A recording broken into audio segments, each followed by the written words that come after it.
Assalamualaikum warahmatullahi wabarakatuh.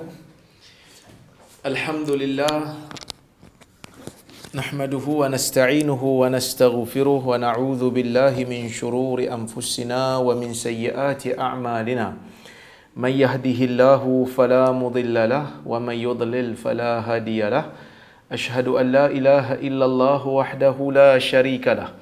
Wa ashhadu anna Muhammadan abduhu wa rasuluh. Allahumma salli wa sallim ala Muhammad wa ala alihi wa sahbihi ajma'in, amma ba'd. Pertamanya saya minta maaf, saya mula dulu sebelum Kak Lin mula ni. Kak Lin ada ke kat sini? Minta maaf Kak Lin, tak dengar suara. Oh patutlah, saya padam saya punya ni, saya mute. Kak Lin ada ke? Ada Prof. Sorry. Tadi Kak Lin dah bagi ucapan pembukaan tadi. Okey, dah bagi Silakan Prof. Patutlah tak dengar. Jadi saya mute rupanya. Okey, tak apa. Tersilap. Tak apa Prof. Silakan. Okey, Prof. okey. Baik, alhamdulillah kita dapat berhimpun pada malam ini untuk kita sambung semula kuliah kita berkaitan dengan kitab Umdatul Ahkam. Yang mana insya-Allah pada malam ini kita nak sambung pada membicarakan bab meninggalkan sebutan yang dengan suara yang tinggi membaca bismillah. Okey. Bismillah di dalam Al-Fatihah adakah perlu dibaca dengan kuat ataupun tidak? Yang ni yang kita nak bahaskan pada malam ini insya-Allah. Ini bab yang pertama kita nak bahas. Kalau sempat kita nak sambung, insya-Allah lepas ni kita nak sambung dengan bab sujud sahwi. Okey, kita tengok bab yang ni dulu penulis Al-Imam Abdul Ghani Al-Maqdisi, penulis kitab Umdatul Ahkam ni, dia bawa beberapa riwayat. Riwayat yang dia bawa ni daripada Anas. Kata dia, an Anas ibni Malik radhiyallahu anhu anna an-nabiy sallallahu alaihi wasallam wa Abu Bakr wa Umar radhiyallahu anhuma kanu yaftatihuna as-salah bilhamdulillahi rabbil alamin. Wa fi riwayatin sallaitu ma'a rasulillahi sallallahu alaihi wasallam wa Abi Bakr wa Umar wa Uthman falam asma' ahadan minhum yaqra' bismillahirrahmanirrahim.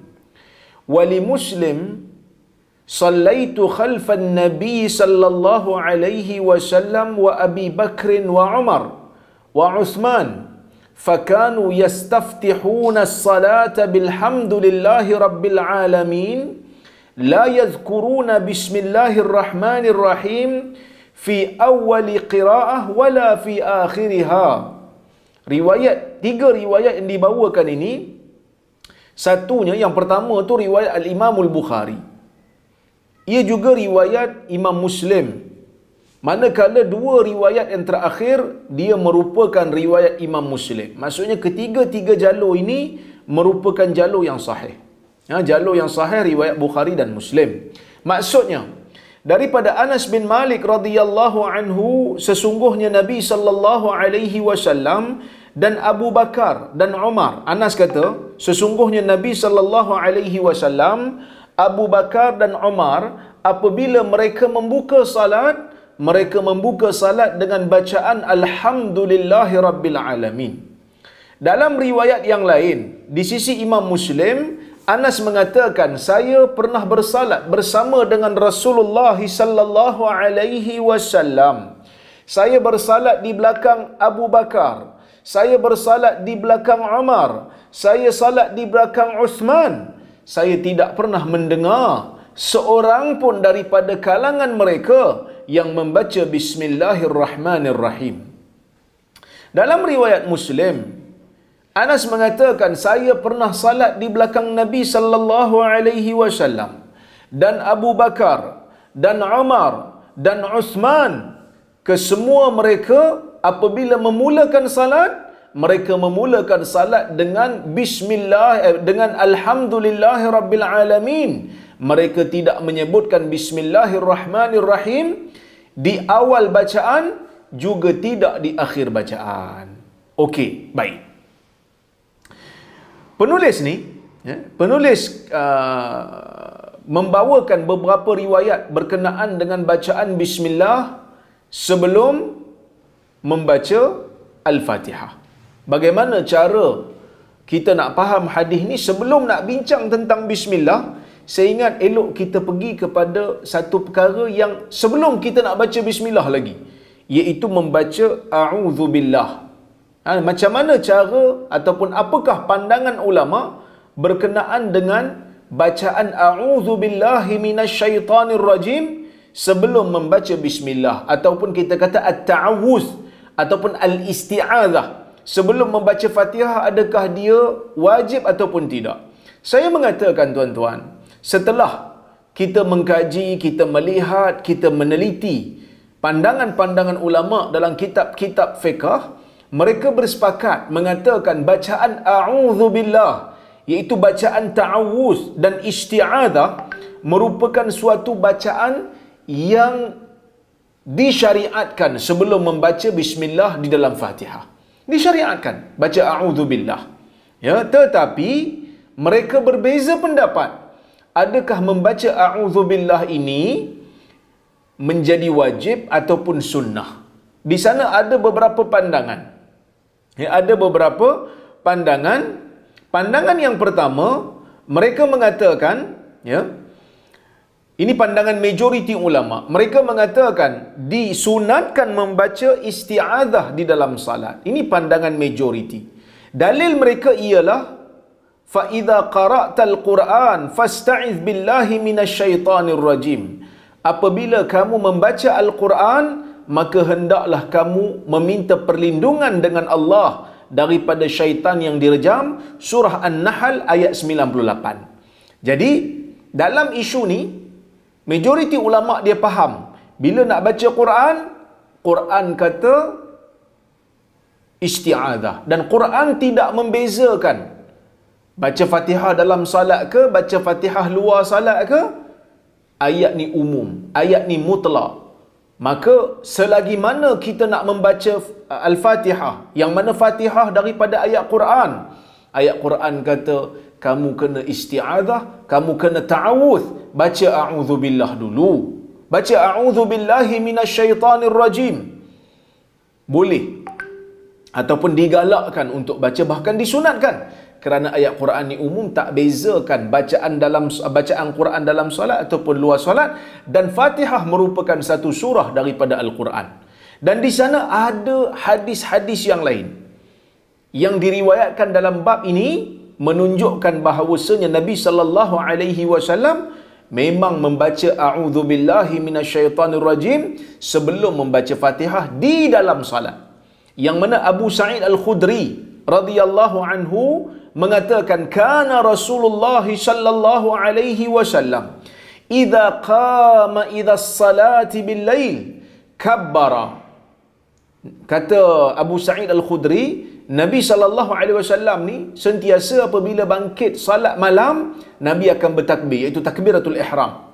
Kemudian dalam hadis Nabi Abu Sa'id sebut, thumma yaqul a'udzu billahi as-sami'il 'alim minasyaitonir rajim min hamzihi wa nafthihi wa nafthihi.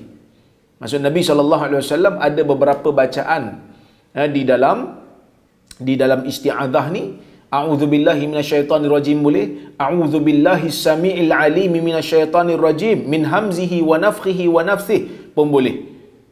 Maksudnya saya berlindung dengan Allah yang maha mendengar lagi maha mengetahui daripada syaitan yang direjam, daripada gangguannya, daripada hasutannya, daripada bisikannya. Kita berlindung dengan Allah Subhanahu wa taala. Hadis ni merupakan hadis Abu Daud dan Tirmizi. Ya, merupakan hadis Abu Daud dan At-Tirmizi, yang mana riwayat ni merupakan riwayat yang sahih, menunjukkan bahawasanya Nabi sallallahu alaihi wasallam membaca a'udzubillah sebelum membaca Al-Fatihah di dalam salat malamnya. Okey. Riwayat ni ada banyak syawahid, ada banyak sokongan, ada banyak jalur yang menunjukkan Nabi memang bacalah. Okey. Cuma majoriti ulama dia kata sunat. Sedangkan kalau kita tengok dalam ayat Al-Quran, ayat Quran merupakan satu suruhan yang tegas, Iaitu Allah Ta'ala kata, فَإِذَا قَرَأْتَ الْقُرْآنَ فَاسْتَعِذْ بِاللَّهِ مِنَ الشَّيْطَانِ الرَّجِيمِ. Apabila kamu membaca Quran, maka hendaklah kamu meminta perlindungan daripada Allah daripada syaitan. Meminta perlindungan dengan Allah daripada syaitan yang direjam. Maka oleh kerana itulah ada pandangan yang kedua. Pandangan yang kedua ni kata wajib isti'adzah, wajib membaca a'udzubillah. Kerana dia kata ayat Quran yang kau baca tadi tu bahkan arahan. Bila arahan di dalam ilmu usul fiqh, al-amru yufidul wujub. Arahan menunjukkan satu kewajipan, dia kata. Oleh kerana tu mereka mengatakan wajib. Dah tu kenapa majoriti ulama kata sunat? Majoriti ulama dia kata sunat sebab apa? Dia kata kami faham ayat Quran tu memang ada arahan. Tetapi arahan yang mempunyai qarinah, arahan yang mempunyai petunjuk yang menunjukkan dia ni tak wajib, dia alihkan kewajipan itu kepada sunat, maka kita akan kata sunat. Apa qarinah ataupun petunjuk yang mengalihkan kewajipan ini kepada sunat? Maka disebutkan oleh para ulama ataupun majoriti ulama ialah hadis al-musi yang telah kita bacakan sebelum ini, yang mana seorang yang tak pandai salat, bila Nabi SAW ajarkan dia salat, Nabi tak menyebutkan tentang a'udzubillah, sedangkan dia tak pandai waktu tu. Kalau a'udzubillah ni merupakan satu kewajipan, pasti Nabi akan sebut kat dia kerana dia memerlukan hukum tu. Dia perlu benda tu. Tak boleh Nabi SAW lewatkan. Kerana dalam kaedah usul fiqh sebut, la yajuzu ta'khirul bayan an waqtil hajah. Tak dibenarkan untuk melewatkan penjelasan jika pada waktu tu suasana ataupun individu yang sedang berurusan dengan Nabi SAW memerlukan benda tu, memerlukan penjelasan itu. Bila Nabi SAW tak menjelaskan, menunjukkan benda ni sunat saja di sisi majoriti, kerana mereka mengatakan Nabi tak ajar. Kerana pada waktu tu Nabi SAW hanya fokus benda yang asas dulu. Kerana dia memang tak pandai salat. Salat dia memang tak sah. Jadi fokus kepada benda yang wajib dulu sebelum nak pergi kepada benda-benda yang sunat ni. Okey, jadi pandangan yang kedua kata wajib. Pandangan siapa ni? Ini merupakan pandangan Al-Imam Tsauri, Sufyan Ats-Tsauri, pandangan Ibnu Hazmin. Ini pandangan Daud Az-Zahiri. Mereka mengatakan wajib, dan hadis-hadis kata, hadis-hadis yang menunjukkan Nabi baca tu semua mereka kata itu dimaksudkan benda wajib. Sedangkan majoriti kata hanya sunat. Tetapi di sana ada juga pandangan Imam Malik. Pandangan Imam Malik mengatakan tak sunat untuk membaca a'udzubillah. Tak sunat untuk membaca a'udzubillah dalam salat. Di luar salat ya, tapi dalam salat saya sebut tadi, mereka bersepakat mengatakan membaca a'udzubillah sebelum baca Fatihah disyariatkan secara umum. Tapi adakah dia sunat wajib? Ulama berbeza pendapat. Ada yang kata sunat luar dan dalam salat. Ada yang kata wajib luar dan dalam salat. Ada yang kata luar salat okey, dalam salat tak perlu. Kenapa dalam salat tak perlu? Kerana mereka faham hadis yang kita baca awal tadi. Anas kata apa? Aku semayang belakang Nabi SAW, aku semayang belakang Abu Bakar, semayang belakang Umar, semayang belakang Osman. Mereka tidak menyebut pun. Bila mereka buka salat, mereka tak menyebut melainkan Alhamdulillahirrabbilalamin. Menunjukkan apa? Bismillah mereka tak baca, A'udzubillah pun mereka tak baca. Tapi pandangan Imam Malik ini adalah pandangan yang tidak tepat bagi saya. Kenapa? Kerana yang dimaksudkan di dalam hadis Anas itu, mereka memulakan salat itu, maksudnya memulakan bacaan di dalam salat. Kenapa? Kerana sepakat para ulama mengatakan salat tidak bermula melainkan dengan takbiratul ihram. Kalau kita nak faham seperti mana Imam Malik faham, maksudnya tidak ada bacaan lain, tidak ada sebutan lain melainkan Alhamdulillah, maksud takbiratul ihram pun kita tak boleh galakkan. Sedangkan takbiratul ihram itu benda yang dituntut. Bahkan dalam hadis Nabi SAW memang tak pernah tinggal takbiratul ihram. dan tidak ada takbiratul ihram, salat tidak bermula, salat takkan sah. Maka yang dimaksudkan dengan Anas, mereka memulakan salat dengan alhamdulillahirabbil alamin, ialah memulakan bacaan di dalam salat. Walaupun disebutkan memulakan salat, tetapi yang dimaksudkan ialah memulakan bacaan. Kerana sebelum bacaan ada takbiratul ihram. Mereka telah mulakan dengan takbiratul ihram, yang mana takbiratul ihram itu dikira sebagai zikir. Oleh kerana itulah pengarang kitab Miskul Khitam disebut, dia kata, dijawab pandangan Imam Malik ni, pandangan Maliki ni, yang dimaksudkan oleh Anas dengan membuka bacaan ialah membuka bacaan yang dimaksudkan dengan membuka salat ialah membuka bacaan di dalam salat. Ya, bacaan di dalam salat. Okey. Oleh kerana itu saya berpandangan, dua pandangan. Saya berpendapat dua pandangan, yang mengatakan sunat dan yang mengatakan wajib itu kuat.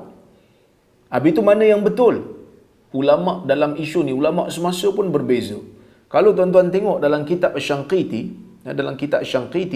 dalam kitab dia yang terkenal, tafsir dia Adwaul Bayan, dia kata wa zahiru hadhihi al-ayatil karimah anna al-isti'adzah minasyaitanir rajim wajibah 'inda al-qira'ah.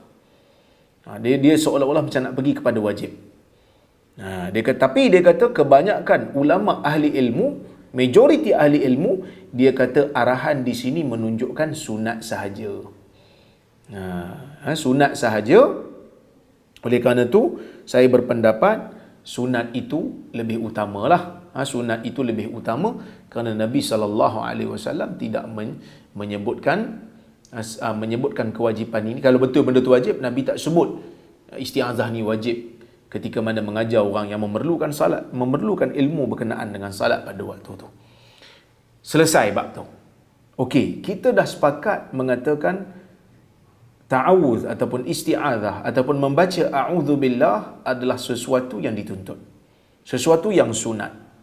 Timbul persoalan yang kedua, iaitu adakah membaca a'udzubillahi minasyaitanir rajim ini sunat pada setiap rakaat ataupun pada rakaat yang pertama sahaja? Nak baca, katalah kita salat subuh 2 rakaat. Salat subuh 2 rakaat. Rakaat pertama dah baca dah a'udzubillah. Rakaat kedua perlu baca lagi tak a'udzubillah? Ulama berbeza pendapat dalam masalah ni. Pendapat yang pertama kata, kita disunatkan untuk membaca a'udzubillah pada setiap rakaat. Ini pandangan Imam Asy-Syafi'i dan ini juga adalah pandangan Imam Ahmad dalam satu riwayat. Dia kata disunatkan baca a'udzubillah pada setiap rakaat sebelum membaca Fatihah. Rakaat pertama, a'udzubillahi minasyaitanir rajim, bismillahirrahmanirrahim, alhamdulillahirabbil alamin. Rakaat kedua pun bila bangkit daripada rakaat pertama, berdiri rakaat kedua, a'udzubillahi minasyaitanir rajim. Ya, manakala pandangan yang kedua kata a'udzubillahi minasyaitanir rajim, bacaan ini hanya dikhaskan pada rakaat yang pertama sahaja. Ini pendapat Abu Hanifah, pendapat Hanafi, dan juga pandangan Al-Imam Sufyan Ats-Tsauri, dan juga pandangan Imam Ahmad. Ya, pandangan Imam Ahmad. Okey. Kenapa mereka mengatakan hanya rakaat pertama? Kerana di sana ada riwayat daripada Abu Sa'id yang kita baca tadi. Yang mana Abu Sa'id Al-Khudri dalam riwayat Abu Daud dan Tirmizi, dia mengatakan kana Nabi sallallahu alaihi wasallam idza qama ila as-salah istaftah thumma yaqul. Nabi SAW ni bila bangkit nak pergi salat, Nabi akan buka salat dia dengan takbiratul ihram, kemudian Nabi akan baca a'udzubillahi samiil alim minasyaitanir rajim min hamzihi wa nafthihi wa nafthihi. Kan Nabi buka salat dia tu dengan membaca a'udzubillah. Buka salat ni masuk permulaan lah. Bukanlah pada setiap rakaat, pada permulaan sahaja. Oleh kerana tu mereka mengatakan rakaat pertama sahaja. Saya cenderunglah mengatakan ia hanya pada rakaat pertama. Sebab apa? Sebab Salat ni dia berhubung antara rakaat pertama dengan rakaat kedua dengan rakaat ketiga. Maka setiap rakaat tu dia bersambung-sambung. Dia tak boleh terpisah. Sebab itu kita tak boleh tinggalkan mana-mana rakaat dalam salat untuk kita tangguh. Contohnya macam kita salat zuhur 2 rakaat, lepas tu kita kata sampai rakaat kedua, bila sujud yang kedua tu kata, penat lah, duduk kejap lah. Duduk tengok TV sekejap, lepas tu nak pergi sambung lagi 2. Tak boleh. Kerana dia berturut-turutan. Dia mesti bersambung. Maka setiap rakaat itu bersambung. Jadi bila bersambung, memadai untuk a'udzubillahi minasyaitanirrajim itu dibaca pada hanya rakaat yang pertama. Tetapi kalau ada kawan-kawan kita, sahabat kita, mungkin guru kita yang cenderung kepada pendapat yang pertama tadi, yang mengatakan membaca a'udzubillah itu disunatkan pada rakaat yang pertama, kedua dan sehinggalah rakaat yang keberapa pun dia salat, maka kita tak bantah.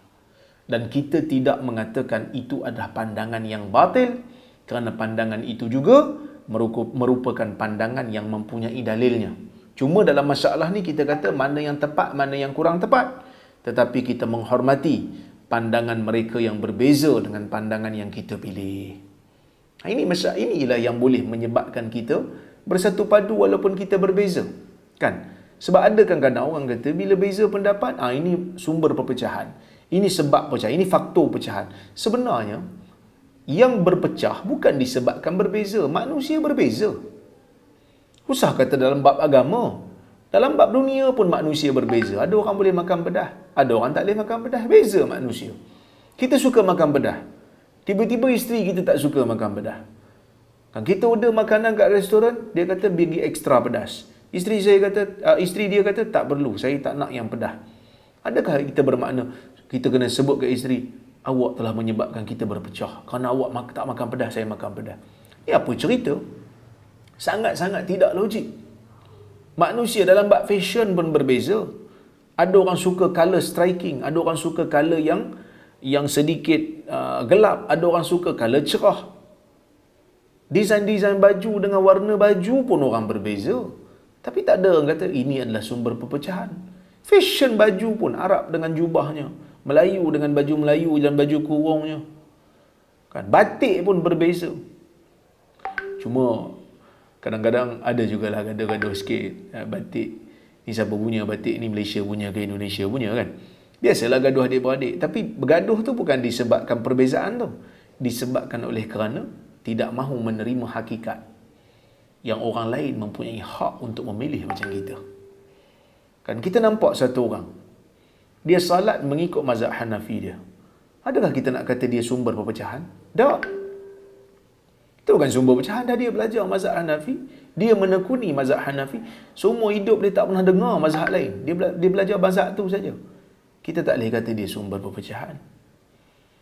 Kan? Saya sebut benda ni sebab saya ada buat reaction baru-baru ni berkenaan dengan seorang ustaz yang mengatakan di Malaysia ni mazhab Syafi'i kena taat pada waliul amr yang telah mewajibkan ataupun yang telah menetapkan mazhab Syafi'i di Malaysia ni. Bagi saya, ini adalah satu ketidakcermatan dalam bercakap.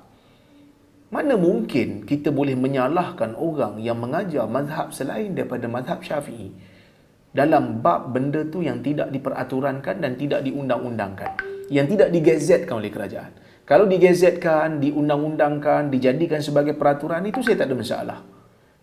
Contoh, bila diperaturankan, bila? Contohnya, bila mana garis panduan di masjid. Majlis Agama Islam negeri contohnya telah menjadikan mazhab Syafi'i di masjid-masjid sebagai satu peraturan. So, kita follow lah. Imam di masjid, umpamanya di negeri Perak, dikehendaki membaca kunut dalam subuh kerana mengikut mazhab Syafi'i. Dah itu jadi peraturan. Kita solat belakang imam mazhab Syafi'i, kita kunut lah. Kita ikutlah imam tu. Kita tak adalah kata batil, sesat. Ini tak betul. Ikut, follow. Kerana itu telah diperaturankan, telah diundang-undangkan. Tapi kalaulah kata kita pergi masjid Cina umpamanya, katalah, tapi masjid Cina dekat Ipoh tu dia taklah ikut sangat mazhab Hanafi. Contoh masjid India lah, dia ikut mazhab Hanafi contohnya. Sedangkan pemerintah dalam undang-undang enactment negeri banyak negeri yang mengambil mazhab Syafi'i. Adakah salah? Tak salah. Ataupun satu orang bapa yang seorang bapa kepada keluarga ketua keluarga, dia duduk lama di Pakistan belajar mazhab Hanafi, duduk lama di Madinah belajar mazhab Hanbali, dia ajar anak-anak dia Hanbali. Adakah salah? Tak salah. Kalau dia gunakan itu untuk amalan peribadi dia, tak salah. Yang salah itu ialah apabila kita berkerah dalam berbeza pendapat dalam masalah ijtihadiyah. Itu yang menyebabkan perpecahan. Sebab itu Imam Syafi'i rahimahullah pernah menyebutkan kepada Yunus bin Abdul A'la As-Sadafi, ketika mana mereka berbeza pendapat, Yunus ni adalah mungkin ada kecenderungan untuk kecil hati dan sebagainya. Imam Syafi'i sebut pada dia, ala yastaqim an nakuna ikhwana wa illam nattafiq fi mas'alah, atau kama qala, ataupun ala yastaqim an nakhtalifa fi mas'alatin wa nakunu ikhwana. Tidakkah boleh kita tetap menjadi saudara walaupun kita berbeza dalam satu masalah? Ini benda yang perlu diajar pada masyarakat. Ada juga yang kata, alah pening lah, banyak sangat mazhab ni pening. Dah pening tak payahlah belajar benda-benda yang memeningkan, pergi ambil Panadol. Tuan-tuan ingat saya ada masa untuk sakit kepala? Cik kan. Maksudnya, kalau kita pening, maksudnya itu bukan level perbincangan kita. Kita tinggalkan. Kita tak payah pening, tak payah masuk campur. Kita buat seperti mana yang kita faham. Tapi jangan halang orang lain. Contohlah tuan-tuan, saya selalu sebut analogi ni. Kita ada anak kita contohlah, anak kita ni kurang pandai sikit dalam matematik. Cikgu mengajar dekat sekolah, anak kita kurang faham. Kemudian, anak-anak orang lain semua dihantar pergi tuition. Wajar ke kita nak stop kelas tuition hanya semata-mata anak kita tak faham? Kita kata, kelas tuition ni semua tutup. Tutup kelas tuition ni kerana anak saya tak faham. Tak bolehlah macam tu. Kita tak faham, kita kena pergi belajar. Kalau tak nak belajar, duduk diam-diam. Ni masalahnya, orang bahas, kita tak faham, lepas tu kita nak bising. Lepas tu dia kata, Rora, engkau ni asyik komen orang je. Kan? Engkau ni asyik komen orang je. Pergilah jumpa dia. Tuan-tuan, kalau setakat komen 2-3 benda, 2-3 isu nak kena pergi jumpa, susahlah. Kan? Saya duduk di Perlis. Orang yang saya komen tu duduk di Selangor. Dia pun kadang-kadang mungkin dia pun busy, dia pun sibuk. Tapi orang yang komen saya suruh berjumpa ni, dia pun tak jumpa saya. Dia pun komen dalam Facebook juga. Dia pun komen dalam media sosial juga. Itu yang kadang-kadang saya pun heran. Kita nak ke mana sebenarnya sampai nak menutup perbincangan ilmu? Perbincangan ilmu, kita bahas. Bukan kita maki hamun. Kita cakap elok-elok. Kita memberi teguran. Terutamanya teguran terbuka. Apabila benda yang telah diviralkan itu menjadi terbuka. Kan? Okey, tak apa. Kita pergi kepada perbahasan yang berikutnya. Okey. Setelah kita tahu sunat untuk membaca a'udzubillahi minasyaitanirrajim pada rakaat pertama dengan sepakat majoriti ulama, ataupun pada rakaat berikutnya mengikut pandangan mazhab Syafi'i. Adakah bacaan a'udzubillahi minasyaitanirrajim ini dibaca secara kuat ataupun dengan suara yang perlahan? Kalau solat itu solat yang bacaannya perlahan seperti zuhur dan asar, maka tidak ada percanggahan dalam pandangan ulama yang majoriti ini untuk mengatakan bacaan itu dibaca dengan suara yang perlahan. Sebab apa? Sebab Fatihah pun baca pelan, takkanlah a'udzubillah baca kuat. Maka disunatkan baca pelan. Tetapi kalau solat itu solatnya bacaan kuat, bacaan dengan suara yang tinggi, seperti solat maghrib, seperti solat isya. Cuma ada riwayat daripada Abu Hurairah, kata Ibnu Rajab, ada pandangan daripada daripada Abu Hurairah baca kuat juga untuk solat yang bacaan kuat. Okey, tetapi pandangan majoriti ulama baca perlahan. Oleh kerana itu, kita melihat dalam hadis-hadis Nabi SAW, Nabi tak baca a'udzubillah dengan suara yang kuat. Nabi tak baca dengan kuat. Oleh kerana itulah kita kata pandangan ni adalah pandangan yang tepat. Walaupun ada pandangan yang lain lagi. Pandangan Ibn Abi Layla, seorang ulama juga, nama dia Ibnu Abi Layla, dia mengatakan boleh pilih, nak baca kuat pun boleh, nak baca slow pun boleh. Tetapi pandangan yang kita pilih di sini, insya-Allah pandangan ini tepat. Pandangan majoriti ulama yang mengatakan bacaan yang afdal untuk membaca a'udzubillah, membaca ta'awudz ataupun isti'adzah ialah dengan memperlahankan suara, merendahkan suara. Volume dia tu kurangkan sikit. Okey. Kemudian kita pergi kepada bab yang berikutnya, iaitu adakah bacaan bismillah sebelum Fatihah dinyaringkan ataupun diperlahankan dalam salat jahriyah? Kalau salat itu salat yang bacaannya perlahan, seperti salat Zuhur dan Asar, baca perlahan lah, sebab Fatihah pun baca perlahan. Tapi kalau salat tu salat Maghrib, salat tu salat Isya, salat tu salat Subuh, ada yang bacaan Fatihahnya kuat, bacaan surahnya kuat, adakah kita perlu untuk mengeraskan ataupun menyaringkan bacaan bismillah, ataupun perlu diperlahankan? Perlu kita panggil perlahan. Saya orang faham perlahan tu macam baca slow-slow dengan satu perkataan. Tak, dengan suara yang perlahan. Bacaan bismillah dengan suara yang perlahan, adakah dituntut ataupun tidak untuk salat jahriyah, untuk salat yang bacaannya nyaring? Okey. Pertama sekali kita kena tahu.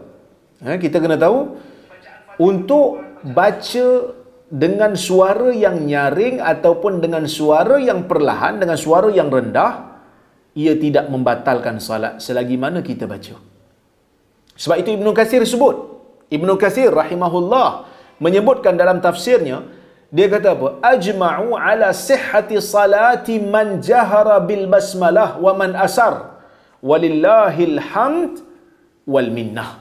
Dia kata. Ijma' para ulama. Para ulama telah berijma' mengatakan sah salat bagi mereka yang membaca bismillah dengan suara yang nyaring ataupun dengan suara yang rendah. Maka bagi Allah Ta'ala juga pujian dan bagi Allah Ta'ala juga pemberian. Jasa besar. Maksudnya, dia syukur kepada Allah kerana siapa yang baca kuat pun salat tak batal, siapa yang baca dengan suara yang perlahan pun, dengan suara yang rendah pun, salat tak batal. Dua-dua salat sah. Alhamdulillah. Ini merupakan rahmat daripada Allah. Jadi sebab itu dalam masalah ni, kita tak payah berkerah sangatlah. Kerana isu ni memang isu khilaf yang muktabar. Al-Imam Syaukani rahimahullah, ketika mana membicarakan tentang hukum membaca bacaan bismillah dengan suara yang nyaring ataupun suara yang rendah, dia kata apa? Wajib ataupun tidak. Bukan isu wajib ataupun tidak. Dia hanya bab bacaan sahaja. Saya dah 2 kali hilang daripada skrin ni. Sekarang dah jumpa dah.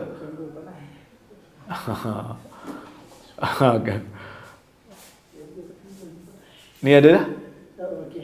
Okey. PMT kata kamera panas. Saya ni dekat studio PMT, tuan-tuan. Saya ada urusan tadi. Saya berhenti sekejap di sini untuk berkuliah. Jadi PMT ni dia ada studio dia sendiri dekat Pulau Pinang ni, kan? Bagus dia orang ni. Dia orang ada studio dia orang sendiri. Sebab tu kena bantu PMT ni dari sudut memberikan infak. Dia orang ni bekerja bersungguh-sungguh, kan? Okey, kita sambung balik. Asy-Syaukani kata, sama ada nak baca dengan suara yang nyaring ataupun nak baca dengan suara yang perlahan, itu hanya bab sunat tak sunat, bukan bab rukun. Selagi mana baca, maka tak ada siapa kata salatnya itu boleh jadi batal dengan ijma' ulama'. Maka dia kata jangan kamu jadi macam, dia kata fala yuhawwilannaka ta'zimu jama'atin minal ulama' li sya'ni hadhihi al-mas'alah. Janganlah kamu jadi terlalu, orang kata apa, terlalu jadi macam tahwil, dia macam jadi macam terlalu bimbang, terlalu takut, walaupun sebahagian ulama nampak macam isu ni serius sangat. Sebahagian ulama cuba untuk menjadikan isu ni serius. Tapi dia bukanlah isu batal tak batal salat. Sebab ada sebahagian ulama masukkan bab ni dalam masalah akidah, ada juga. Lambang ahli sunnah contohnya, kan. Tapi isu ni isu khilaf yang muktabar. Siapa nak baca kuat, kita kata dia tetap ahli sunnah. Siapa yang baca dengan perlahan pun, kita kata dia ahli sunnah. Maka tak perlu bergaduh dalam masalah ni. Bila tak perlu bergaduh, bukan bermakna kita tak boleh pilih. Sekadar kajian kita boleh pilih. Maka kita nak tengok kat sini pandangan-pandangan ulama tentang isu ni. Okey. Membaca bismillah dengan suara yang nyaring ataupun dengan suara yang rendah dalam salat yang bacaannya kuat, ulama berbeza pendapat tentangnya. Pandangan yang pertama, ialah pandangan majoriti ulama yang mengatakan tidak perlu membaca kuat. Tak perlu membaca dengan suara yang nyaring dalam Bismillahirrahmanirrahim. Ketika mana baca Bismillahirrahmanirrahim, ya, tak perlu baca dengan bacaan yang tak perlu baca dengan suara yang nyaring. Walaupun solat tu solat bacaannya kuat. Macam kat Mekah lah. Imam angkat takbir, Allahu Akbar, dia baca kita panggil apa? Dia baca doa istiftah ataupun doa iftitah. Kemudian dia baca a'udzubillah, lepas tu dia baca bismillah slow, lepas tu dia baca alhamdulillahi rabbil alamin. Kita tak dengar bismillah dah sebab dia baca slow. Sebab tu dia kata wa inna ma yaquluha fi nafsi. Dia baca slow. Diri dia je dengar. Ini adalah pandangan majoriti ulama. Apa dalilnya? Dalil tadilah yang kita baca 3 riwayat tadi. Anas kata aku semayang belakang Nabi sallallahu alaihi wasallam, semayang belakang Abu Bakar, semayang belakang Umar, semayang belakang Uthman. Mereka buka salat mereka dengan alhamdulillah. Mereka tak baca bismillah. Maksudnya tak baca tu aku tak dengar mereka baca. Aku tak dengar mereka baca. Dan pandangan ni adalah pandangan yang dipilih oleh mazhab Hambali, oleh mazhab Hanafi. Jadi sebab itu kalau kita pergi Mekah, kita tak dengar imam baca bismillah kerana mereka Hambali. Mereka baca dengan slow. Mereka baca dengan perlahan, dengan suara yang rendah. Sebab tu kita tak dengar. Dan kerajaan negeri Perlis, otoriti agama negeri Perlis juga memilih pandangan ni. Kalau pergi semayang dekat Perlis, kalau berjemaah dekat Perlis, memang tak dengar imam baca bismillah. Ya, kenapa? Kerana mereka memilih pandangan yang ini. Salah ke mereka pilih pandangan ni? Tak salah lah. Pasal apa salah pula? Sebab apa? Sebab ni pandangan Hambali. Sebab ni pandangan Hanafi. Kita otoriti Malaysia ni kena guna mazhab Syafi'i. Agama kan bawah negeri. Pentadbiran agama, isu agama bawah negeri. Bukan bawah pusat, bukan bawah federal. Bila bawah negeri, maka setiap negeri berhak, ahli fatwa berhak untuk memilih pandangan yang dia rasa tepat. Kerana hadis tadi hadis yang sahih. Maka sebab tu negeri Perlis dia pilih pandangan yang ni. Mekah pun sama, tak ada masalah. Ya. Pandangan ni tak ada masalah. Pandangan ni tetap ahli sunnah. Ini bukan pandangan Wahabi. Kerana ada hadis dalam masalah ni. Okey. Pandangan yang kedua. Pandangan yang kedua kata sunat untuk dinyaringkan bacaan. Ketika mana membaca Fatihah dalam solat yang nyaring. Baca surah pun, nak mula baca surah, kalau surah tu dibaca daripada permulaan ayat, disunatkan juga untuk baca bismillah. Disunatkan juga untuk baca bismillah. Ini juga pandangan ulama, ramai juga. Dan inilah pandangan yang dipilih oleh Al-Imam Syafi'i rahimahullah, yang mana di antara dalil yang mereka guna pakai, di antara dalil lah, banyak dalil mereka. Ada riwayat daripada Nu'aim. Daripada Nu'aim, dia mengatakan annahu salla wara'a Abi Hurairah. Annahu salla wara'a Abi Hurairah radhiyallahu anhu faqara'a bismillahirrahmanirrahim. Nu'aim mengatakan dia semayang belakang Abu Hurairah baca bismillahirrahmanirrahim. Dan di sana ada riwayat-riwayat yang lain lagi. Tapi riwayat tersebut ada juga yang dikritik. Sebab itu Az-Zailai dalam kitab dia Nasbur Rayah, dia kata wabil jumlah fahadhil ahadith kulluha laisa fiha sarihun sahih. Dia kata hadis-hadis yang menyebutkan bacaan bismillah dengan suara yang nyaring ini, kesemuanya semua tidak begitu jelas menunjukkan bacaan tu kuat. Kalau ada yang jelas pun tidak sahih. Itu pandangan dia lah. Kerana dia tu sendiri Hanafi. Okey, baik. Tapi ada tak sebahagian riwayat yang sabit daripada sahabat menunjukkan mereka baca bismillah dengan suara yang nyaring? Ada. Sebab itu Imam Syafi'i terima. Tapi ada satu lagi pandangan yang kalau tuan-tuan, mungkin tuan-tuan ada yang dah dengar, tapi mungkin ada yang first time dengar, dan mungkin ada yang terkejut, kan? Mungkin ada yang terkejut. Dia kata apa? Dia kata baca bismillah sebelum Fatihah dalam salat ni tak dituntut. Makruh baca. Ini pandangan yang ketiga. Sama ada baca kuat pun tidak, baca pelan pun tidak, tak perlu baca. Siapa ni? Ini pandangan mazhab Maliki. Sebab mereka faham hadis yang kita baca awal tadi, 3 riwayat yang kita baca tu, dia kata Anas kata mereka tak baca. Tetapi sebenarnya hadis Anas tu bukan mereka tak baca, tetapi mereka baca perlahan. Mereka baca perlahan. Oleh kerana itulah yang rajih dalam isu ni adalah pandangan yang pertama, iaitu wallahu alam, pandangan saya lah, rajihnya pandangan yang pertama. Pandangan yang kedua pun ada kekuatan. Jadi sebab itu sebahagian daripada ulama dia mengatakan kalau boleh baca bismillah pelan pun boleh, kadang-kadang baca bismillah kuat pun tak apa. Tapi kalau nak baca slow saja dan kuat saja pun tak ada masalah.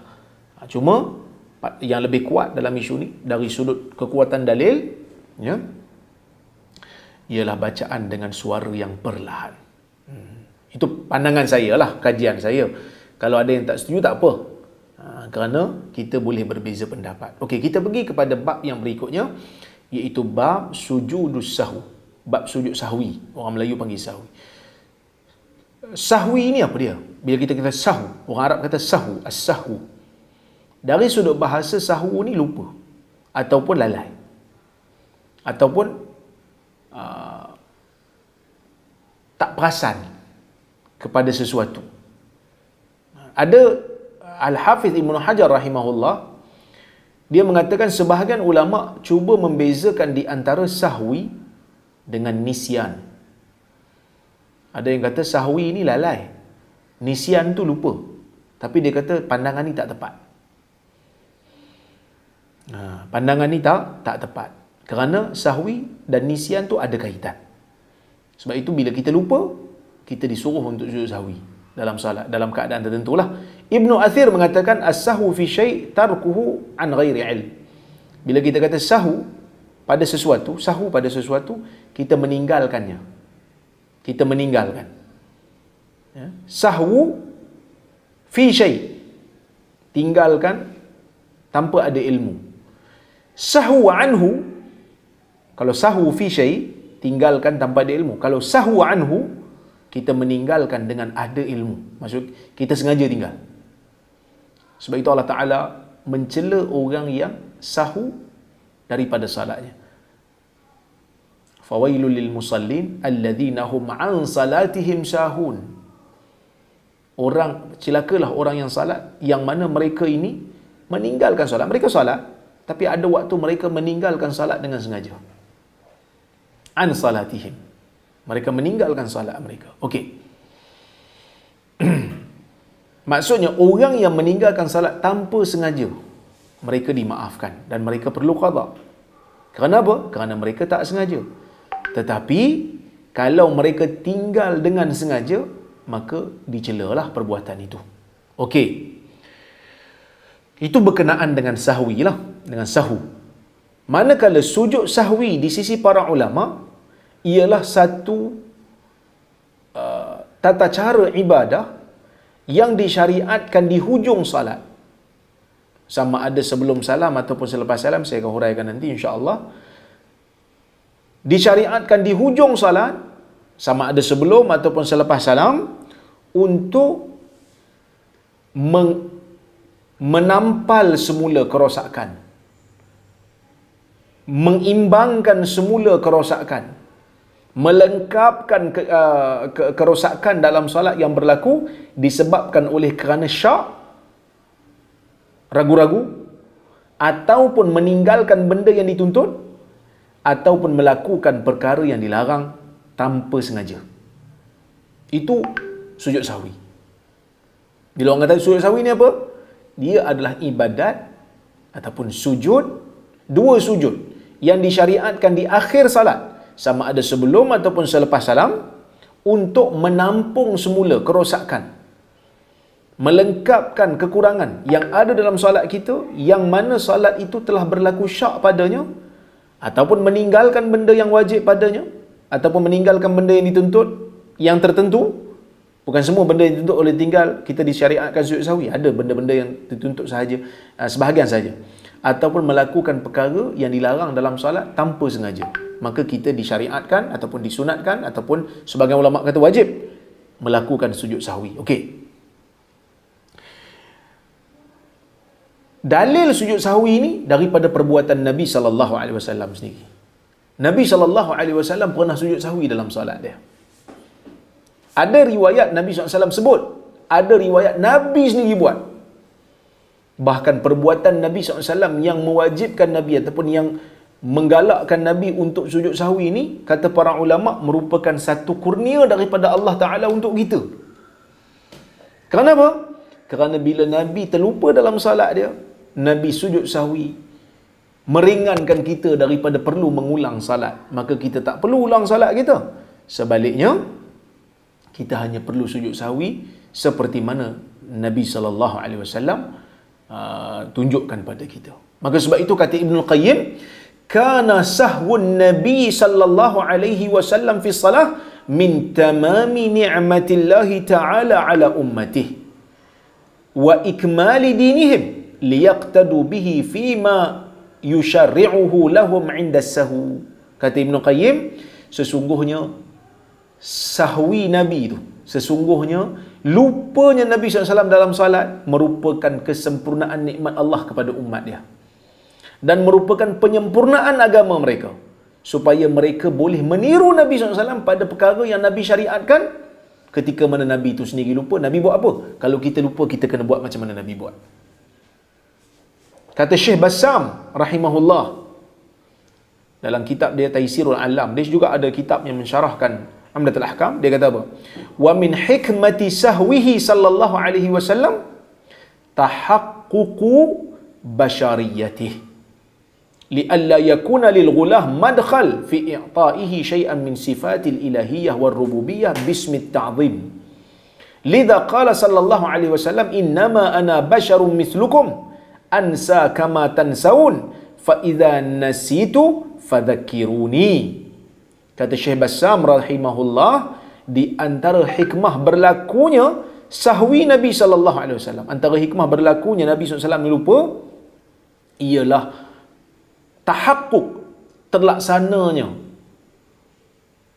tetapnya sifat keinsanan Nabi sallallahu alaihi wasallam, supaya tidak berlaku bagi orang yang melampau terhadap Nabi ini, supaya tak ada pintu masuk untuk mereka nak berikan Nabi ini sifat-sifat ketuhanan, sama ada sifat uluhiyah ataupun sifat rububiyah, dengan nama memuliakan Nabi sallallahu alaihi wasallam.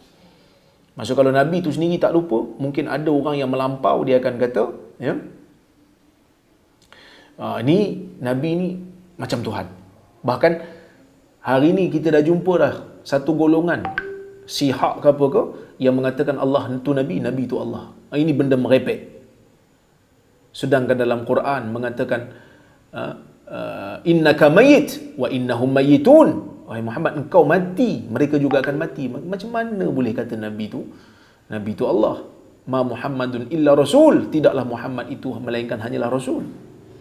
Maka ini merupakan satu perkara yang bukan kata sesat lagi dah, tapi kufur, kerana memberikan Nabi SAW ciri-ciri ketuhanan, menyamakan Allah dengan Nabi-Nya, tak boleh.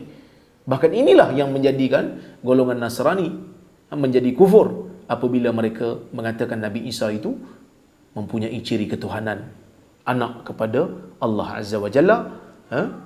Ta'ala Allah amma yaqulun. Allah Ta'ala itu maha tinggi daripada apa yang mereka sebutkan. Allah maha suci daripada apa yang mereka sebutkan.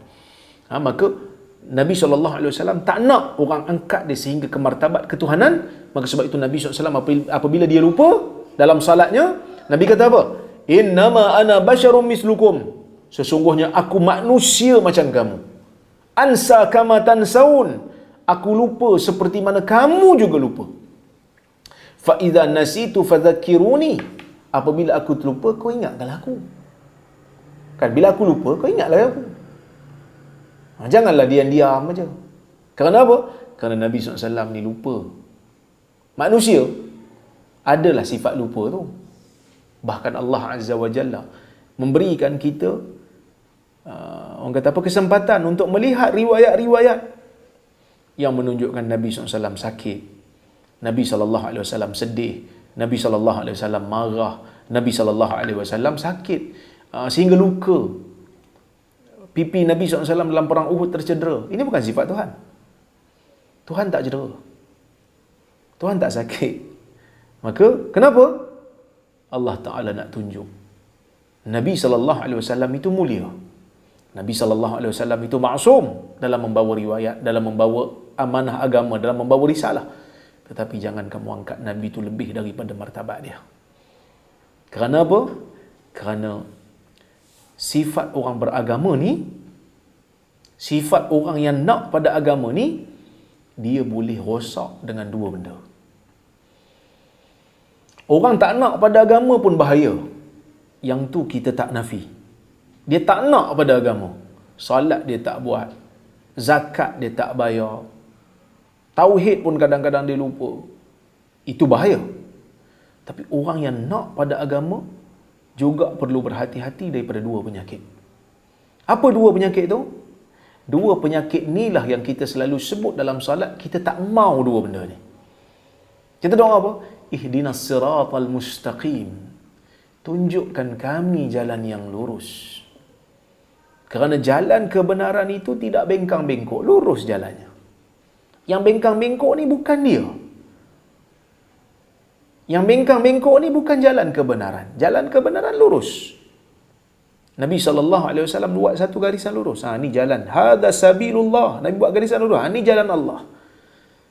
Jalan yang tepi-tepi yang bengkang-bengkok apa semua, ini jalan syaitan nak menjadikan kita terkeluar daripada jalan yang lurus itu. Siratal ladzina an'amta alaihim. Jalan yang lurus tu jalan apa? Jalan yang lurus itu jalan orang-orang yang kau kurniakan nikmat ke atas mereka. Kita iktiraf yang hanya boleh memberikan nikmat hanya Allah. Sebab tu kita kata siratal ladzina an'amta alaihim. Jalan orang yang kau kurniakan nikmat. Aku nak jalan bersama mereka.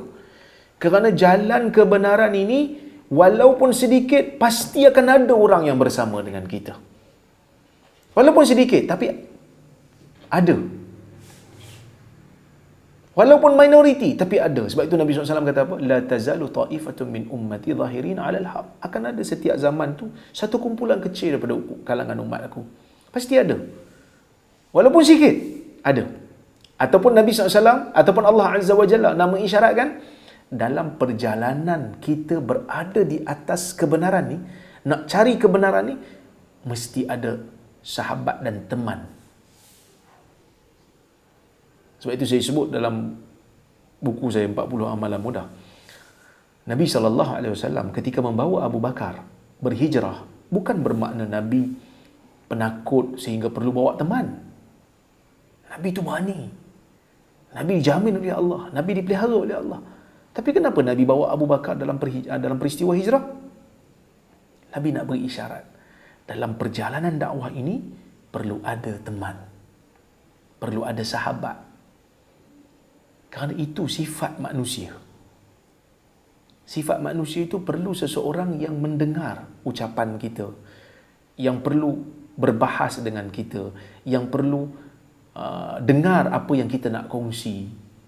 Maka dalam perjuangan berada di atas kebenaran, mencari yang hak, kita minta pada Allah, Ya Allah, aku nak jalan sama seperti jalan orang yang kau kurniakan nikmat ke atas mereka. Itu jalan golongan para anbiya, jalan golongan para rasul, para siddiqin, golongan syuhada dan salihin. Ghairil maghdubi alaihim waladdallin.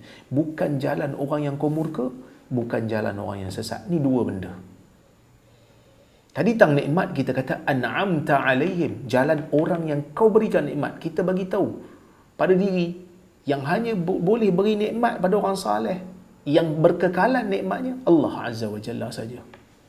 Yang boleh beri syurga hanya Allah. Tak ada orang lain boleh beri. Tak ada siapa boleh beri selain pada Allah. Tapi bila masuk tentang bukan jalan orang yang dimurkai dan bukan juga jalan orang yang sesat, kenapa tak kata Tuhan murka? Kenapa kita bukan jalan orang yang kau murka wahai Tuhan, tapi kita kata bukan jalan golongan yang dimurkai. kerana orang yang dia ghairil maghdubi alaihim waladdallin, bukan orang yang dimurkai, bukan orang yang sesat, Yahudi dan Nasara. Kalau tengok ulama tafsir, kebanyakan mereka tafsirkan Yahudi dan Nasara. Yahudi ni apa masalah mereka? Melampau dalam beragama dan mengubah agama. Melampau mengubah agama. Ubah agama ikut suka, ikut kehendak masing-masing.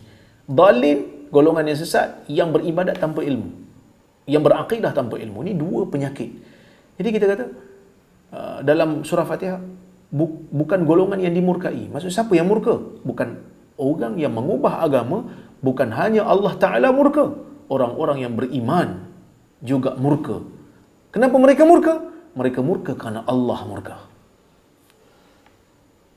Orang yang beriman, dia suka kerana Allah suka, dia murka juga kerana Allah murka. Bila Allah Ta'ala murka kepada maksiat, dia tengok orang buat maksiat, dia murka kepada maksiat tersebut. Waladdallin, bukan jalan orang yang sesat. So, dua benda yang merosakkan orang yang nak beragama ni. Melampau dalam beragama dan sesat apabila tidak ada ilmu dalam beragama. Maka sebab itu, Nabi SAW suruh kita menuntut ilmu. Suruh kita berada di atas jalan sunnah, supaya kita tidak terbabas. Okey? Di antara hikmah sujud sahwi ni disebut oleh para ulama ialah, bahkan disebut dalam hadis, ialah untuk mencela syaitan yang mengganggu kita. Sebab memang ada di dalam riwayat, ya, ada dalam riwayat hadis, ada syaitan yang khusus yang akan mengganggu kita di dalam salat, iaitu syaitan itu dipanggil sebagai khinzab ataupun khinzib. Yang mana kerja dia memang akan ganggu kita supaya kita ni tak khusyuk di dalam solat kita. Jadi oleh kerana itulah kita disuruh untuk sujud. Bila kita lupa dalam solat, dengan syarat yang tertentu, kita disyariatkan untuk sujud sahwi. Sebab apa untuk sujud sahwi? Kalau solat kita tu disebabkan oleh lupa, ya, maka kita nak cela syaitan. Sebab syaitan ataupun iblis dicela oleh Allah, dilaknat oleh Allah apabila mereka tak mau sujud. Maka kita tambah sujud kalau mereka ganggu kita. Tambah sujud semata-mata tak boleh. Tapi bila diganggu oleh syaitan sehingga terlupa, sehingga syak, kita sujud sebagai penghinaan kepada syaitan.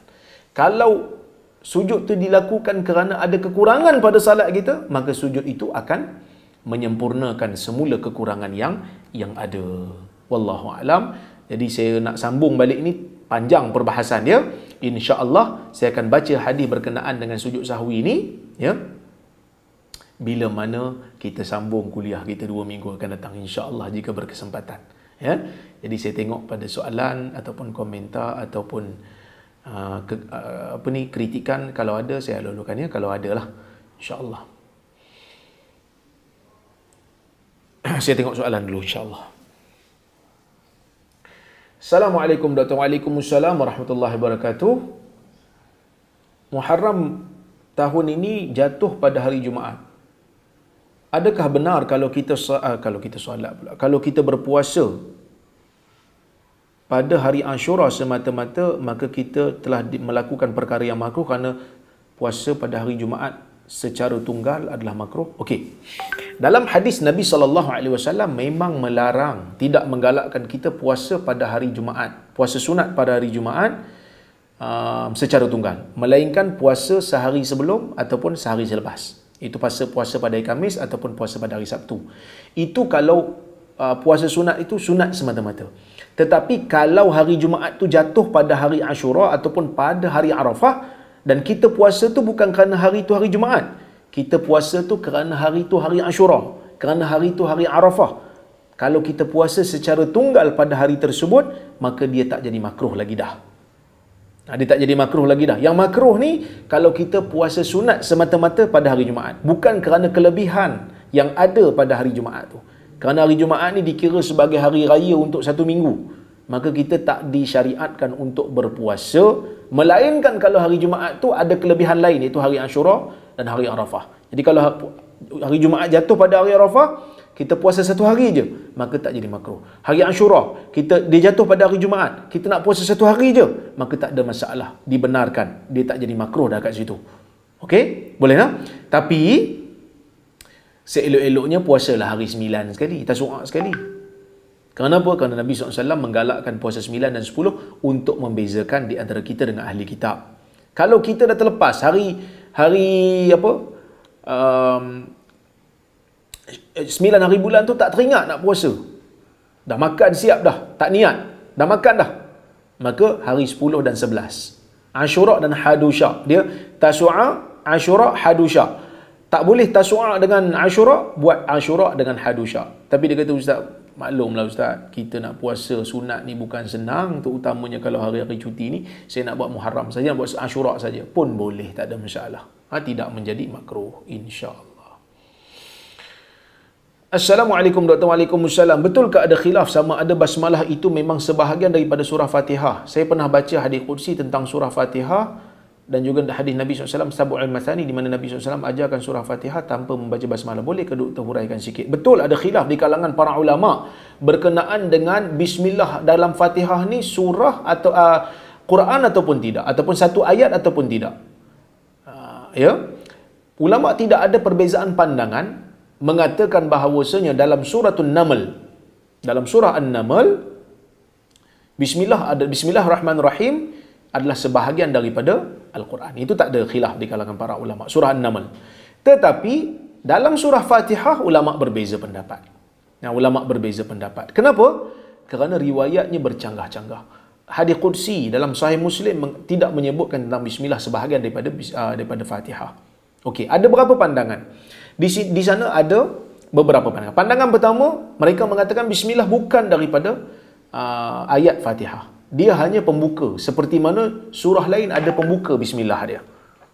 Dia hanya pembatas, pembeza.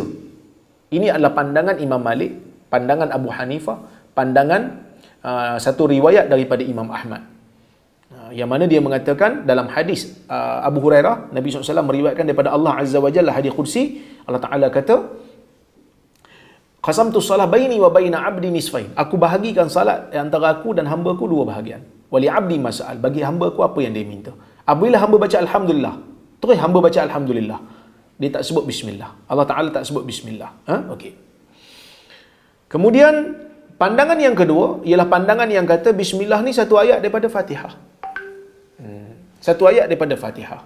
Ini adalah pandangan yang dinukilkan daripada Ibn Abbas. Inilah pandangan mazhab Asy-Syafi'i.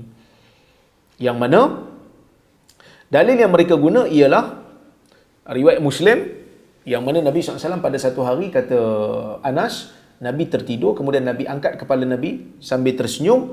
Kami bertanya kepada Nabi SAW, ma adhakaka? Apa yang menyebabkan kamu menangis, wahai Rasulullah? Kamu ketawa, wahai Rasulullah? Maka Rasulullah kata, ada satu surah turun pada aku baru ni. Maka Nabi pun sebelum membaca surah Al-Kautsar, Nabi baca bismillah dulu. Menunjukkan bismillah itu sebahagian daripada surah. Maka itu termasuk juga surah dalam Fatihah. Okey. Jadi itu pandangan yang kedua. Pandangan yang kedua kata bismillah itu satu ayat daripada Fatihah dan satu ayat daripada seluruh surah kecuali surah At-Taubah, surah Bara'ah. Okey. Pandangan yang ketiga kata dia merupakan satu ayat daripada Fatihah sahaja. Okey. Mana ada juga pendapat yang keempat kata bismillah ni dia ayat bagi setiap dua surah kecuali surah Anfal dan surah Bara'ah. Tapi dia bukan daripada surah tersebut. Bahkan dia adalah Quran yang secara berdiri dengan sendiri, seperti surah yang pendek. So ada 4 pandangan dalam isu ni. Ya, wallahu a'lam. Bagi saya lah, ya, isu ni isu khilaf yang memang kita tak dapat nak selesaikan sampai bila-bila. Bahkan Al-Imam An-Nawawi rahimahullah dalam isu ni mengatakan tidak dikafirkan sesiapa yang menafikan bismillah daripada Fatihah ataupun sesiapa yang menetapkan. Kerana isu ni memang isu khilaf. Sebab itu Imam Nawawi kata, ulama bersepakat mengatakan tidak dikafirkan sesiapa yang menerima ia sebahagian daripada Fatihah ataupun siapa yang menolaknya. Wallahu a'lam.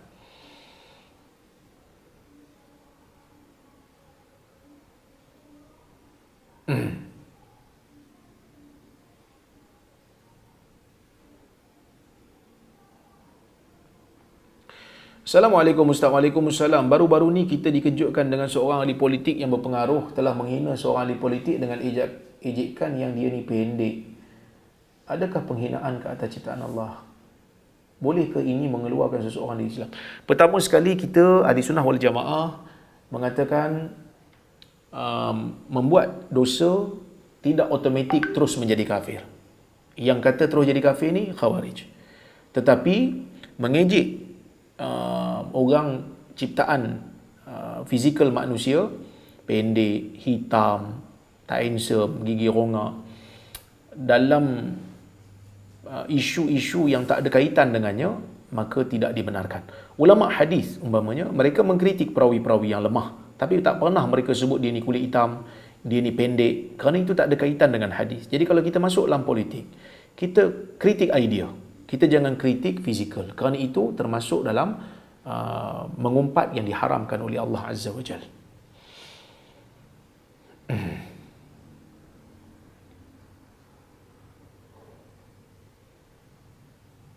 Assalamualaikum warahmatullahi wabarakatuh. Ada hamba Allah lelaki yang ada kencing manis, kakinya sentiasa memakai stokin sepanjang masa.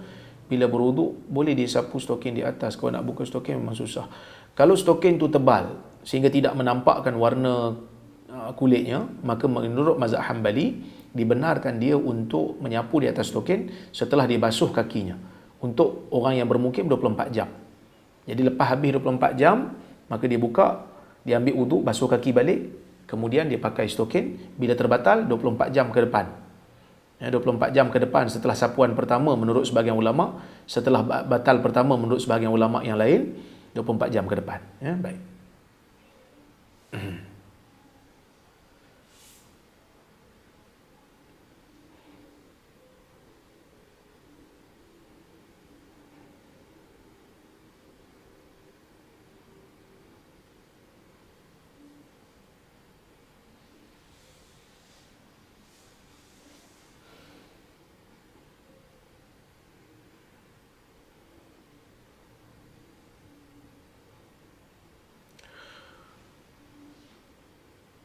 Sebaik-baik puasa selepas Ramadan ialah Muharram. Berdasarkan hadis umum di atas, adakah dibolehkan berpuasa sebulan penuh Muharram sebagai kaedah bercinta, bermanja dengan Allah Azza wa Jal? Dalam isu ini ulama' berbeza pendapat. Ada yang menggalakkan puasa Muharram itu sehingga penuh. Sehingga penuh. Ada yang mengatakan seelok-eloknya jangan dipenuhkan. Tetapi kalau ikut kepada riwayat hadis yang umum tu, tidak ada masalah puasa Muharram secara penuh. Cuma kalau tengok dalam hadis Nabi sallallahu alaihi wasallam, Nabi sallallahu alaihi wasallam tidak berpuasa penuh melainkan pada bulan Ramadan sahaja. Tapi ada khilaf di kalangan para ulama. Jadi kita bolehlah untuk pilih mana-mana pandangan.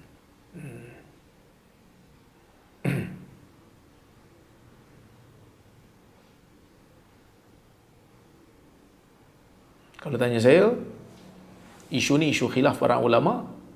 Hambali antara yang membenarkan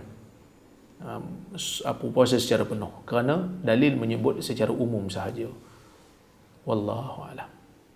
Tapi Nabi itu sendiri tak pernah puasa satu bulan penuh selain daripada Ramadan semata-mata. Wallahu a'lam.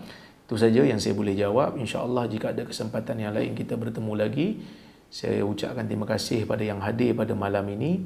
Terima kasih juga kepada penganjur Nur Islam Academy. Mudah-mudahan Allah Ta'ala berkati usaha kalian. Aku qawli hadha wa astaghfirullahal azim li wa lakum. Wassalamualaikum warahmatullahi wabarakatuh.